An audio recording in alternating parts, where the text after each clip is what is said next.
Okay, it says, for wisdom is a defense, and money is a defense. See, wisdom is a defense, and money is a defense. But the money that's a defense is real money. Go ahead. It says, but the excellency of knowledge is that wisdom giveth life to them that have it. Right. That's why the Lord is blessing GMS to continue to grow, because the Lord gave us the wisdom, knowledge, and understanding, and we took it in, through the spirit of Yahweh B'Shem Yahushai, and keep pushing it forth. But now, building on this, it says, for wisdom is a defense, because that's what's going to defend you in these times of hardship that are coming. And money is a defense. So money is a defense because, matter of fact, I'm not even gonna give it away. Let's go to Ecclesiastes, the 10th chapter, and the 19th verse, and this is gonna explain it. I don't want to give it away. I just want to let the scriptures explain it. Ecclesiastes chapter 10 verse 19. A feast is made for laughter, and wine maketh merry, but money answereth all things. Right, but money answereth all things. Why? Because we're subject to payments, and how do you pay? By money. But the reason why that you can't pay your debts off today is because the money, or the current currency, or the current economic value of the dollar is not even a value, because it's not backed by gold or silver.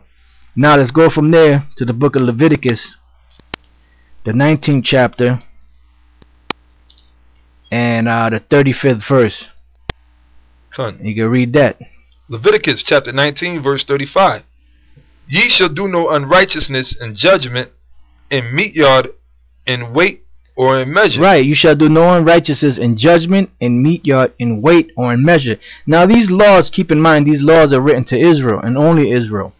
But when the so-called white man put his nasty paws on the Bible and said, in God we trust, basically he put that on himself. So now he has to follow these things, because he's saying that he's trusting in the Most High. Excuse me, this is the Most High's book, so he has to do what the Most High's book says. And he can't do it because they're the wicked. It says, you shall do no unrighteousness in judgment, in meat yard, in weight, or in measure. Now the dollar bill, the term dollar is not money. The term dollar is a measurement for money.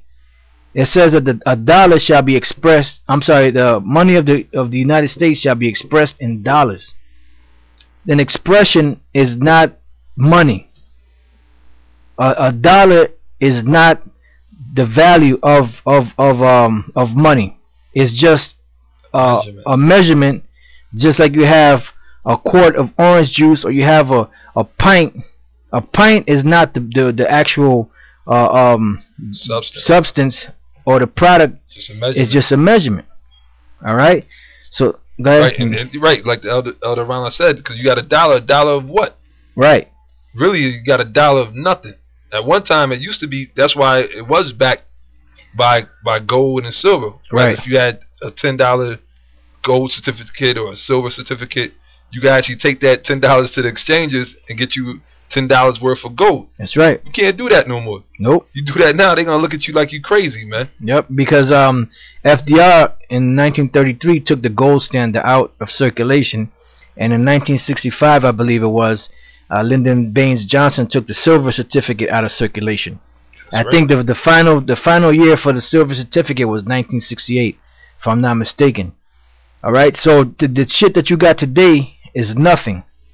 You don't have gold and you don't have silver. Alright, now you have some people that are buying gold and silver, but the bottom line, we're not worried about that, because the Lord said He's going to take care of us in these last days. Oh, I got something for you. I don't know if you can bring it out, brother. Just real quick, this is the book of Zephaniah, chapter 1, verse 18. Bring it out. It says, neither their silver nor their gold shall be able to deliver them in the day of the Lord's wrath. Since you read that, hold that. Give me Proverbs 11 and 4. Boom. And then we're gonna go back and read that again. Because see, the thing that the money that you should be worried about today, you so-called Negroes, West Indians, and Puerto Ricans, the money that you should be worried about is the knowledge of the scriptures. Give me that real quick in Romans 11 chapter in the 33rd verse.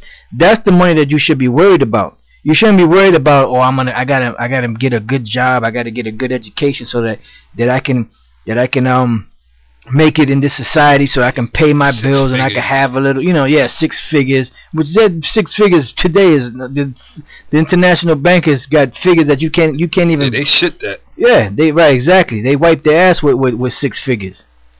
Give me Romans 11:33. Cunt. It says, and then Matthew after that. Okay. It says, oh, the depth of the riches, both of the wisdom and knowledge of the Most High. Oh, the depth of the wisdom. I'm sorry. Oh, the depth of the riches. Right. Both of the wisdom and knowledge of the Most High. Go ahead. How unsearchable are his judgments. Go ahead. And his ways past finding out. How unsearchable are his judgments and his ways past finding out. So you have no clue or no idea what real riches are. The real riches is this knowledge, this wisdom, this understanding. When that time comes, man, it's gonna be hell out here, man. It's gonna be hell to pay out here if you ain't a part of the elect of Yahweh B'Shem Yahweh Shai. Alright? And this is what you're supposed to be trading in. This is what you're supposed to be rich in. Is the knowledge, wisdom, and understanding of the Most High.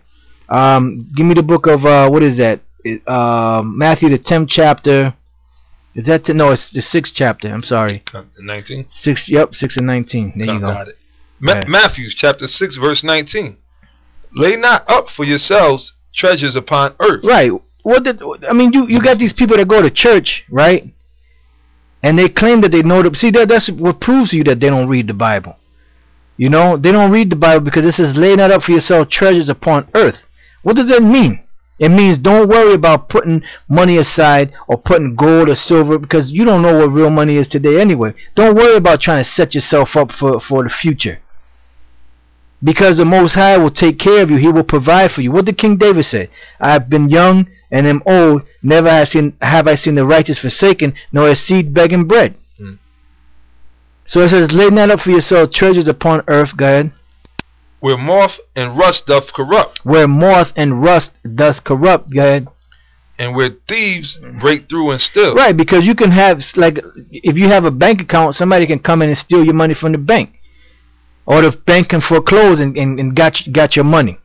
And some of you be like, well, you know, they're insured by the FDA or whatever the hell that is. But man, don't you know that when that bank closed in Harlem back in the back in the 90s, the black-owned bank, so to speak, when it closed down, then people lost pretty much everything. You know. So matter of fact, brother, I'm sorry, hold that. Give me the book of Proverbs 23, verse 4 and 5. I had that.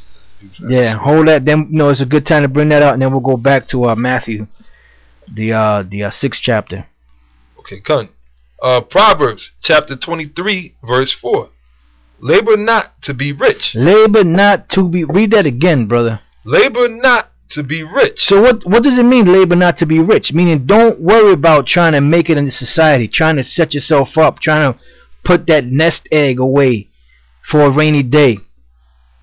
What did the Lord's Prayer say? Give us this day our daily bread. What did the prophet say in the book of Proverbs? It said, feed me with food convenient for me. Give me neither riches nor poverty. So as long as you got food, raiment, a place to stay, those things are sufficient for you. Be content with that. Don't worry about trying, I gotta get, you know, put $10,000 away or $50,000. I mean, you know, I'm going on low numbers. I mean, I know you got cats out there that talking about 6 figures and 7 figures and all that, and don't worry about that. When the time comes, all that stuff is gonna go right out the door. Matter of fact, brother, after you finish that, you gotta go to Ezekiel 7 and 19. Okay, finish that up. Cool. It says, labor not to be rich. Cease from thine own wisdom. Yep. And a lot of you guys out there cease from your own wisdom. Like you got this clown now, Bubble Light Blackfish. Elder Tahar sent me this video on this nigga. Now this nigga is teaching that I don't waste my time getting on white people and cursing them out because some of them have Israelite blood in them. So now he's trying to switch it from the Esau can be saved to the ones that can be saved are Israelites that look like Edomites. So he's trying to clean up his act, because them, and Tahar said, look, this nigga is full of shit. Yeah. You know, and the reason why he's probably doing it, the first thing he did, he did that because you know, Jake wasn't, you know, Jake ain't gonna give you no money.